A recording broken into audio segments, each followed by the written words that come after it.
Amados, nós conversamos um pouquinho, falamos um pouquinho sobre algumas coisas que são necessárias e que a gente precisa estar atentos. E eu queria só relembrar um pouquinho com vocês algumas coisas que já foram ditas. Nós sabemos, Gênesis fala isso, que Deus criou os céus e terra. E Ele fez tudo que está tanto no mundo visível como no mundo invisível. Então nós temos aí vamos dizer assim, o desafio de tentar entender este mundo invisível. Nós conversamos aqui, um pouquinho sobre isso. Nós falamos sobre Paulo, ele cita, o versículo dele lá em Colossenses 1,16 diz assim, pois nele foram criadas todas as coisas no céu e sobre a terra, as visíveis e as invisíveis, sejam tronos, sejam soberanias, tudo foi criado por meio dele e para ele. É interessante, meus irmãos, porque aqui a gente tem essa percepção do que foi feito. Mas quando nós vamos lendo as cartas de Paulo, quando a gente vai lendo o livro de Apocalipse, quando a gente vai lendo o livro de Ezequiel, Daniel, a gente vai vendo que tem manifestações. São dito a nós coisas que parece que vai muito além daquilo que a gente é capaz de compreender. Paulo, ele também disse para nós, que ele foi elevado até o terceiro céu. Aí nós falamos aqui um pouquinho sobre isso, que o primeiro céu, a maneira mais simples de você entender essa visão de Paulo, é que o primeiro céu é a terra, é esse lugar que nós habitamos, guardado pela nossa atmosfera, O segundo céu seria o cosmos, aquele lugar onde estão os planetas, as galáxias, E o terceiro céu seria este lugar onde está o trono de Deus. Tudo isso já foi dito aqui, e tudo isso é importante para que a gente possa entender dessa manifestação da glória de Deus no nosso meio e em todos os lugares da criação de Deus. Amém, queridos? Então nós já entendemos isso. Agora a gente vai começar a lidar com algo que é um grande mistério, que as pessoas falam, e muitas vezes falam sem entendimento, é a questão dos anjos. Eu fiquei meditando sobre isso e falei assim, eu quero passar bem devagarzinho, para juntos nós lermos os textos e começar a entender toda essa estrutura que foi criada por Deus para que nós pudéssemos ter essa certeza de quem nós servimos, ou a quem nós servimos, para que a gente possa adorá-lo da maneira certa, entendendo quem Ele é, a santidade dEle, o poder dEle, tudo aquilo que Deus manifestou e deixou para que nós pudéssemos entender aquilo que Ele é. Amém, queridos? Então, no mundo criado por Deus, nesse mundo invisível, Ele criou seres que nós conhecemos como anjos. Meus irmãos, nós temos que entender que esses seres, esses anjos, eles são criaturas feitas por Deus, amém? Eles não são como nós, mas também não são como Deus. É difícil falar como eles são. Eles são seres poderosos. A Bíblia diz que eles estão acima em poder do que nós, seres humanos. A Bíblia também diz que dentro desta criação de Deus, dentro da vontade dele, nós temos um lugar elevado, mais elevado do que eles, da perspectiva de Deus. Por quê? Porque nós fomos feitos em imagem e semelhança de Deus. E Deus nos fez para ter um relacionamento com Ele. Para nós, parece que há um processo que vai nos colocar em uma posição tão honrosa, tão extraordinária, tão elevada, que nós vamos estar acima dos anjos. Porque nós não vamos ser criaturas, mas sim filhos. Nós já somos filhos, mas nós vamos habitar com o Senhor. Tudo isso, meus irmãos, abre o nosso campo de visão no sentido de saber quem nós somos e por que nós precisamos persistir nessa caminhada. Não é só uma caminhada como muitos outros têm por aí. Nós temos uma caminhada que irá nos conduzir para perto do Senhor. Nós vamos habitar com o Senhor. Nós vamos fazer parte da família de Deus. Amém, queridos? Então, dentro desta construção, dentro desse fazer de Deus, Ele criou os anjos. E Ele os criou e deu a eles uma hierarquia. O que quer dizer isso? Há anjos mais poderosos, menos poderosos. Então, existe uma hierarquia. E dentro dessa hierarquia tem o tal do arcanjo. O arcanjo, dentro da nossa percepção, daquilo que foi nos revelado, ele é o príncipe dos anjos. Quando a gente fala o príncipe dos anjos, leva-nos a entender que ele é o maior anjo entre os anjos, não é isso? Mas não é isso. A ideia dele ser o príncipe dos anjos, nós vamos estudar no próximo quinta-feira. Mas a ideia dele ser poderoso, ele é poderoso. Mas a função dele é diferente de outros anjos que também são poderosos e que estão fazendo ou ocupando outros fazeres que não é o dele. Amém, queridos? Vocês estão me compreendendo? Então, tem os arcanjos, tem os querubins, tem os serafins, os seres viventes e o anjo do Senhor. Quando a gente olha para essa expressão, a gente começa a entender que dentro desta construção do Senhor, todas essas criações de Deus é para manifestar a sua glória.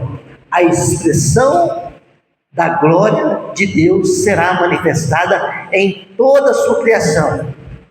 O poder que esses anjos têm, meus irmãos, é para que nós venhamos a entender que o nosso Deus, Ele é o Todo-Poderoso.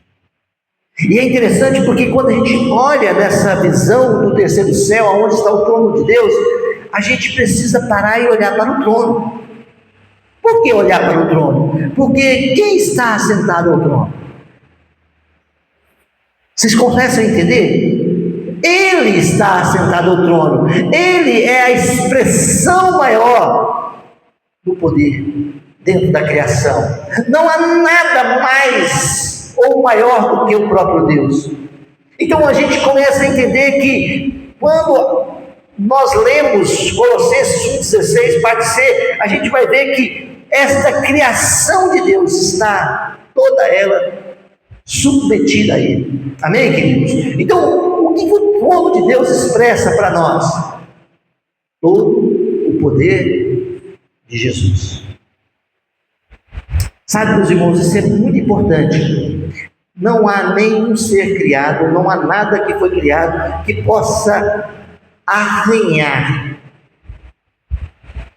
a glória do nosso Senhor. Amém, queridos? Então, quando você olha em Apocalipse 1, 12 e 13, diz assim: voltei-me para ver quem falava comigo. E voltando, vi 7 candeeiros de ouros, e no meio dos candeeiros, um semelhante ao Filho do Homem, com vestes talares e cingido à altura do peito, como uma cinta de ouro. Apocalipse 5,13 diz assim: então ouvi que toda criatura que há no céu e sobre a terra, debaixo da terra e sobre o mar, e todos os que neles há, estava dizendo: aquele que está sentado no trono e ao Cordeiro, seja o louvor, a honra, a glória, o domínio pelos séculos dos séculos. Meus irmãos, todas as vezes que você pensar sobre a criação de Deus, principalmente na invisível, aquele mundo que está entre o céu e a terra, que nós não vemos, mas que está acontecendo aquela guerra espiritual por minha causa, por sua causa, nós temos que entender que tudo ali está debaixo do poder do Senhor. Aqui diz: aquele que está sentado no trono e ao Cordeiro, seja o quê? O louvor, a honra, a glória, o domínio pelos séculos dos séculos. Nenhum ser, ninguém, nada merece louvor, honra, glória e domínio que não seja Ele. Nenhuma criatura, seja ela qual for, não importa onde ela esteja, nenhuma tem liberdade de cultuar, de adorar outro ser que não seja o próprio Deus. Todas as coisas foram feitas por meio dele e para ele. Isso ficou claro para vocês, meus irmãos? Então, o trono que está lá no céu dos céus, ele reflete a glória de Deus, a expressão da glória de Deus. Amém? Aí a gente começa a entender o que está acontecendo neste ambiente de paz, de harmonia, de plenitude. Lá, junto com Deus, ao redor do trono, há seres. E esses seres, eles têm nomes, eles são poderosos. Os serafins, por exemplo, eles são anjos criados pelo Senhor de extremo poder. E a função deles, a posição deles também expressa a glória de Deus. Quando vocês leem Isaías, quem aqui já leu sabe, 6, de 1 a 7, há uma visão, uma revelação a Isaías do trono do Senhor. Vocês se lembram como é o texto? Vocês se lembram a posição de Isaías em relação à visão que ele teve? Então nós começamos a entender, meus irmãos, que algumas coisas é para que nós saibamos que há um Deus que se manifesta ao nosso redor, para que nós venhamos a dar a Ele todo louvor, toda glória, saber que todo poder pertence a Ele. Amém, queridos? Então, dentro dessa ordem, os serafins, eles são tidos como os ardentes, aqueles que estão em chama. Por que os ardentes? Vocês se lembram daquela ideia de que o anjo pega uma brasa do trono e toca nos lábios? Essa ideia de purificação. Eles são os adoradores da santidade de Deus. Adoração, santidade, proximidade de Deus está ali com eles. Eles fazem isso. Eles estão o tempo todo ao redor do trono de Deus. A visão de Isaías mostra isso para nós, que eles, no período que ele estava ali, precisava que o povo e o próprio Isaías fosse santificado. Eu vou pregar domingo dentro deste texto. Meus irmãos, quando você lê ali do capítulo 1 ao capítulo 5, você entende a degradação do povo de Israel. Na verdade, do povo de Jerusalém, de Judá. Ela era extrema. Não tem nenhuma área da sociedade de Judá que esteja intacta. Toda Jerusalém, todo Judá estava corrompido. E quando Isaías tem a visão, ele entende a grandeza de Deus. Ele compreende quão pecador ele era. Ele entende que uma nação em pecado precisa de homens e mulheres que tenha vida santa, que possa ter os seus pecados perdoados, para que eles possam testemunhar do Deus Criador dos céus e da terra. A expressão da glória de Deus passa por nós, meus irmãos. E isso é extraordinário. Por quê? Porque em Cristo Jesus os nossos pecados são perdoados. E nós somos o quê? Nós somos, vamos dizer assim, comissionados de forma poderosa a manifestar essa glória para aqueles que precisam, como nós, do perdão dos nossos pecados. Então, os serafins, eles têm essa função, de manifestar a adoração, a santidade, essa proximidade de Deus.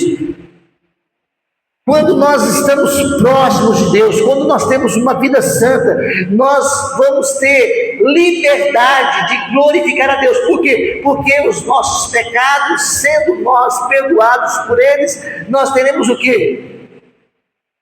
Uma mente, um coração purificado pelo Senhor. O anjo toma a brasa com a tenaz e toca nos lábios de Isaías. E o texto diz que os seus pecados foram perdoados. Ele foi purificado. Amém, meus irmãos? Até aqui tudo bem, né? Então, quais são as características e funções desses seres poderosos, os serafins? Primeiro deles, serviço diante do trono. Por que serviço diante do trono? Porque nós já lemos que eles continuamente adoram ao Senhor. Continuamente eles estão servindo a Deus diante do trono do Senhor, 24 horas, sempre, para sempre. Quando nós entendemos isso, a gente também entende um pouquinho do que é proclamar incessantemente a santidade do Senhor. Meus irmãos, eu e vocês temos que entender que quando nós fomos tocados, quando nós fomos santificados, nós também temos essa mesma função de proclamar incessantemente a glória de Deus. Santo, santo, santo é o Senhor dos exércitos. Não é assim que está escrito lá?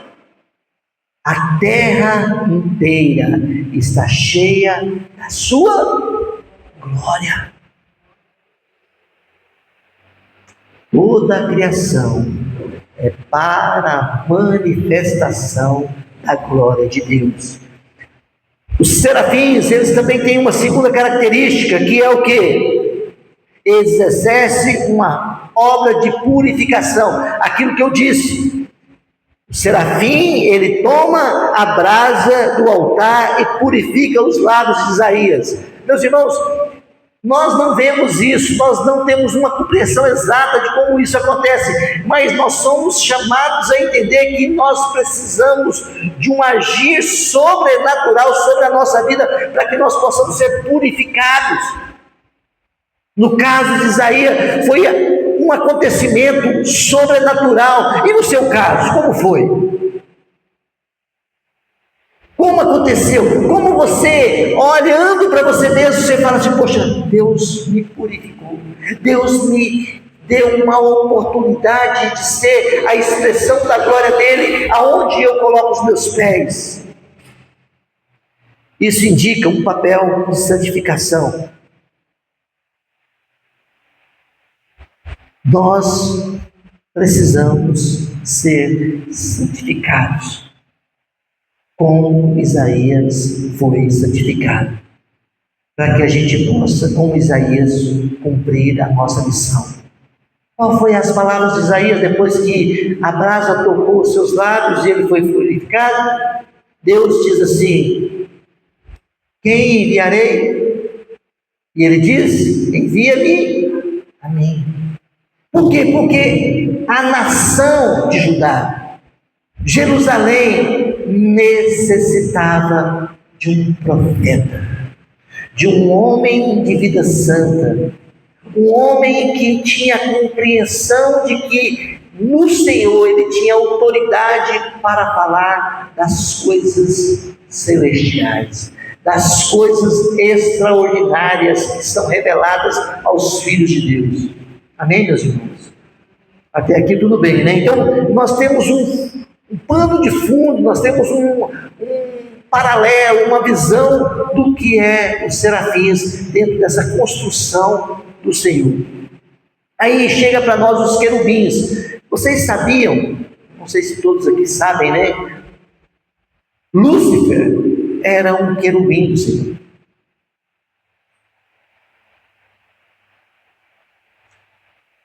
O adversário de nossas vidas, antes de cair, antes de se colocar em rebelião contra Deus, ele fazia parte desse grupo de anjos feitos por Deus com poder deste grupo de anjos que expressava a glória de Deus. Ele cai. Meus irmãos, isso é importante para nós. A soberba do coração é o princípio da queda do homem. O homem soberbo, ele não se mantém diante de Deus.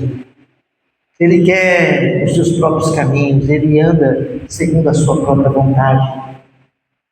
Aqui, quando a gente pensa nos querubins, a gente precisa entender que os querubins, eles eram os guardiões da glória e da sabedoria de Deus. Para um pouquinho e pensa sobre isso, meus irmãos. A queda desse anjo trouxe tanta desgraça, tanto prejuízo, e para ele não há redenção, para ele só há condenação.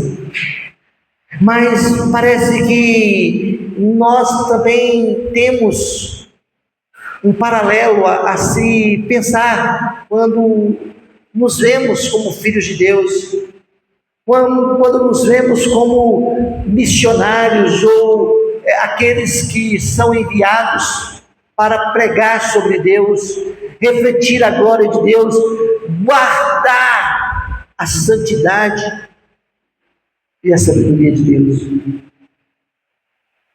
Nós temos essa incumbência.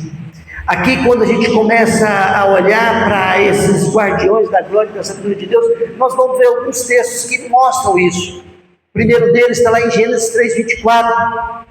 Quem estava guardando a porta do jardim? Os querubins do Senhor. Foram colocados ali 2 querubins com as suas espadas flamejantes para que ninguém entrasse e viesse a comer o fruto da vida eterna.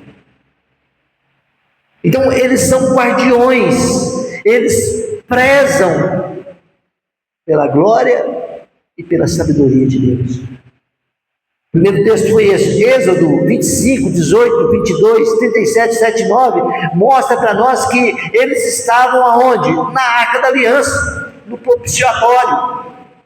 O que eles representavam? Eles eram o símbolo da presença de Deus, da glória de Deus, da sabedoria de Deus, aonde? Na arca.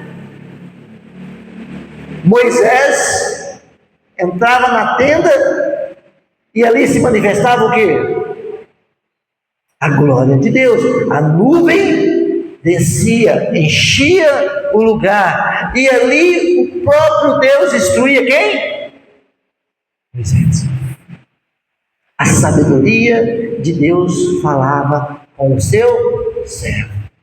Meus irmãos, como estava para Moisés, está para nós.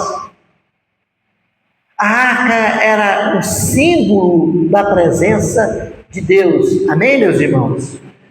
Eu e você temos em nós, não na arca, o próprio Deus habitando.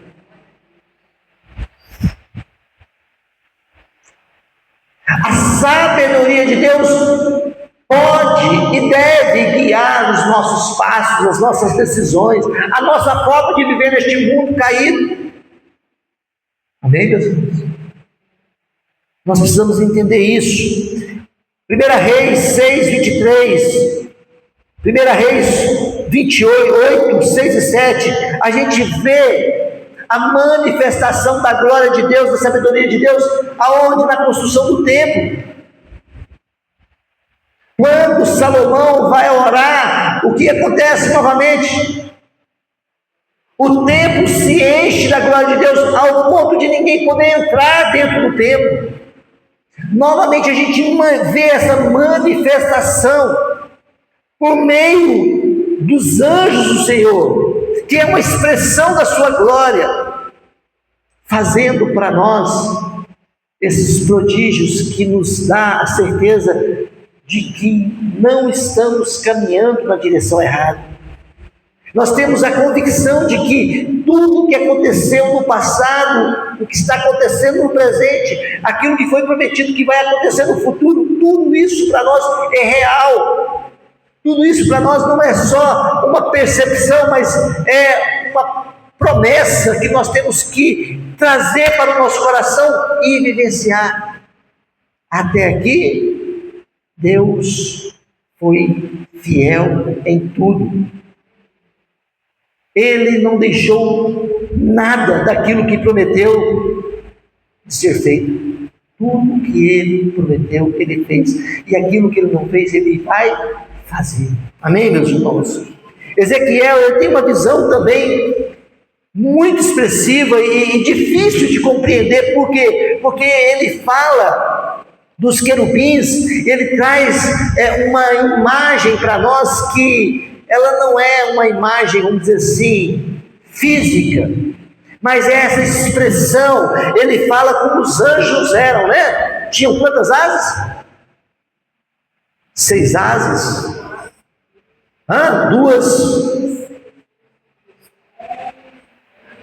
Aqui, esses mesmos anjos, eles conduziam o trono de Deus. Olha que coisa extremamente, vamos dizer assim, para mim é um mistério, mas está escrito, e eu entendo que isso é para ver ou para mostrar para nós que nós servimos um Deus glorioso, um Deus que está realmente manifestando o poder dele em todos os tempos, de todas as maneiras possíveis, para que a gente não se perca da nossa caminhada, para que a gente não venha a colocar o nosso coração em outro lugar que não seja nele. Esse é o nosso Deus. Quando a gente olha, a gente vai ver que esse suporte do trono, essa carruagem divina, essa visão de Ezequiel, ela mostra para nós esses seres poderosos e os seus movimentos coordenados. Sabe, meus irmãos, tudo isso é para a gente entender a perfeição do Senhor. Tudo o que Ele faz, tudo o que Ele fez é perfeito. Talvez nós não tenhamos a compreensão exata de tudo isso. Quantas e quantas vezes nós fomos pegos em situações as quais a gente falou assim: mas por que, Senhor? Como é que é isso? Eu não entendo, ninguém consegue me explicar. Tem coisas que a gente vai morrer sem saber. E eu acho que quando estivermos no céu, a gente não vai querer nem perguntar para Deus. Já não tem mais importância.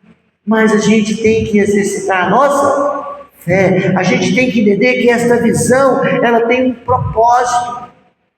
Não é só para dizer que nós pertencemos a um Deus que é todo poderoso, que pode fazer todas as coisas, mas é para mostrar para as nações, para os povos, que há um Deus fazendo a separação de um povo que irá habitar com Ele para todo sempre. Os querubins, eles também são chamados, de seres viventes. Aqueles seres viventes que estão ao redor do trono, glorificando a Deus, santo, santo, santo é o Senhor. Também é uma maneira de ser chamados na Bíblia. E é interessante porque quando a gente olha para os seres viventes, nós vamos ver que eles têm fisionomias diferentes. O texto vai dizer para nós que são 4. Um tem rosto de homem, o outro de leão, o outro de boi, o outro tem a fisionomia, o rosto de uma águia. Tudo isso são símbolos, meus irmãos, para que a gente possa, talvez, ter uma compreensão mais próxima daquilo que Deus quer que a gente tenha. Qual é o símbolo? O símbolo da inteligência, da força, do serviço e da rapidez. Tudo isso está inserido na visão dos querubins de Deus. Qual é a discussão? A discussão é, quando você lê Ezequiel 1, 18, 10, 12, que as asas estão cheias de olhos. Quer dizer isso para mim? Quer dizer isso para vocês? Aqueles olhos que a gente vê, ou que é citado na palavra, ele simboliza a vigilância de Deus.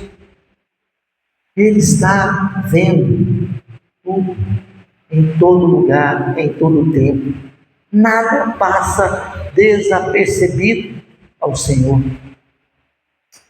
Olhos por todas as rasas. Conhecimento, a onisciência de Deus, eles estão cheios de olhos, indicando sabedoria profunda e percepção divina. Eu estou falando para vocês aqui.